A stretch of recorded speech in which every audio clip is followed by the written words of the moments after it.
like being asked if he believes in God, because his thing is like, well, what you're doing is you're saying like, there's a God unknown in the sky. Do you believe in that? And it's a way of trivializing his belief about it. You'd have to ask him directly, but I think him and I've gone back and forth. He really brought me over to argue with him and try and challenge his ideas from just an outsider perspective, really.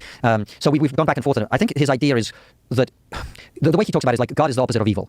God is how you know what is right and what is wrong, and it's something that leads you up instead of leading you down. That's what he thinks of as God. It's like the fundamental question is, where does morality come from? And his argument is the evolutionary theory may well be true, but it's insufficient, particularly insufficient to give us meaning and for the West to survive. How do you survive? How does a civilization of people who don't know what they believe in survive in a battle of civilization with people who do know what they believe in, who have a strong idea? You mentioned Islam, for example, right? How do you navigate that when you don't know what you believe, when you don't know what you stand for, when you can't even say not believing in free speech is un-American? Right. Yeah. How do you if you've got no values of your own, how are you going to navigate the world in that way, right? And so his argument is very much that we need to be inspired by something divine to be our best selves and to know who we are.